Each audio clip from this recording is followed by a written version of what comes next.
Welcome to QD Solar's lab here in Toronto at the Mars Center.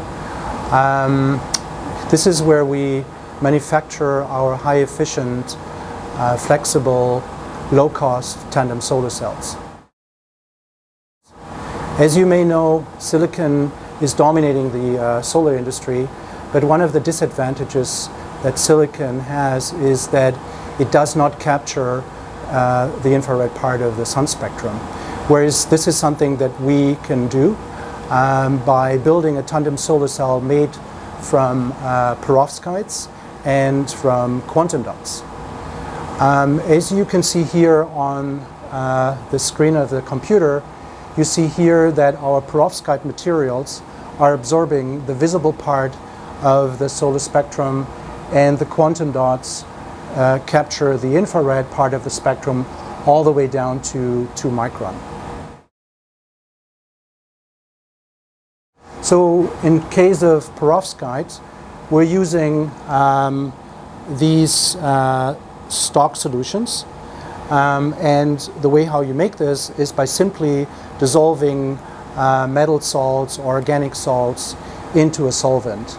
Perovskite's structure is ABX3, where A and B are metal cations or organic cations, whereas the X is typically made from halides like iodide or bromide or chloride.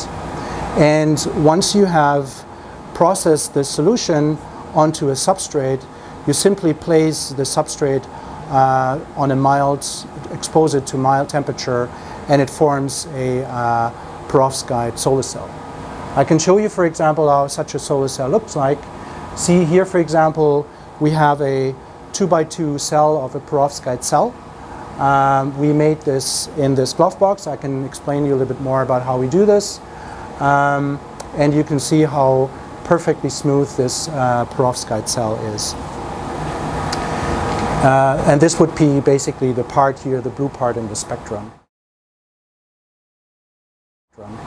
For the infrared part, we're using quantum dot inks.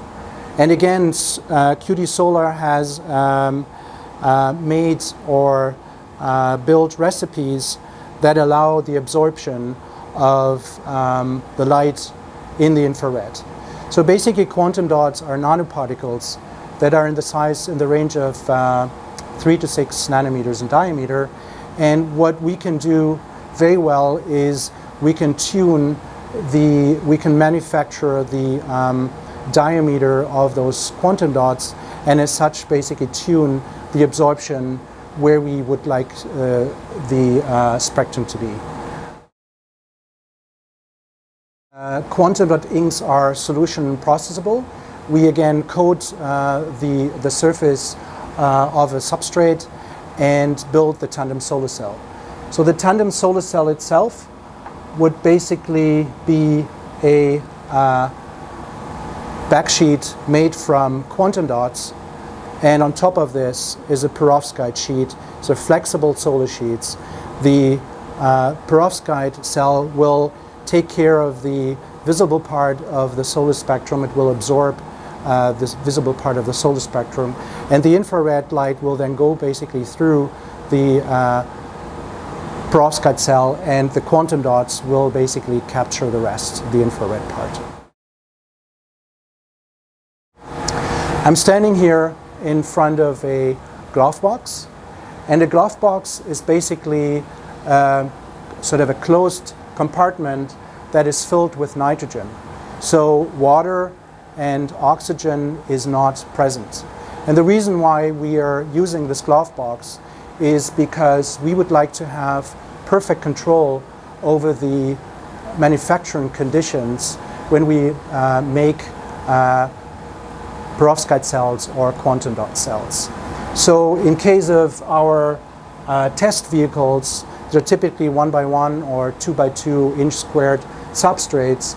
We are using a spin coater to make those samples. So you basically simply take a, let's say, a glass cell or glass slide with a thin transparent conductive electrode on top. You place it on the spin coater. You add a little bit of the ink or the perovskite stock solution onto the substrate. You spin a very thin film. You transfer it over to heat, and then you basically have this perfectly smooth film of perovskites, in case we're using perovskites. We're using roll-to-roll compatible manufacturing processes, such as blade coating, or in particular also slot die coating, where we can also use flexible substrates to deposit our films. So here I'm standing in the front of a blade coater. It's a roll-to-roll compatible manufacturing tool where we can manufacture 6x6 inch squared substrates. So the way how it works is that we place our substrate on the blade coater, and we're using a blade, and we can adjust the height of this blade, which translates into the thickness of the active material that we're achieving for or looking for. And then you simply move the blade over the substrate, and it leaves a film behind, and that film dries and forms a solar cell.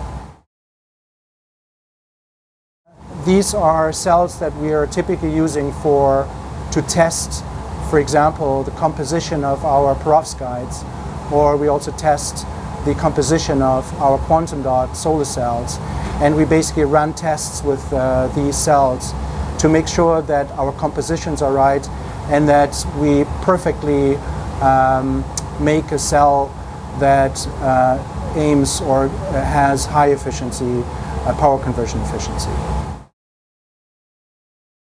So this is a so-called environmental chamber, and the environmental chamber allows us to run standardized tests to prove that our tandem solar cells endure very harsh conditions, such as 85% relative humidity at 85 degrees C temperature over, let's say, 6 weeks. So this is kind of the first test that we do, and in order to do that, we encapsulate our solar cells and we expose them in this cell for, let's say, 6 weeks, and we are continuously measuring the device and sort of test whether the sample degrades or not, and we can then very, very quickly go back to the books, or we can basically adjust and improve our composition or anything else in case the efficiency is not as good as we would like it to be in this harsh conditions.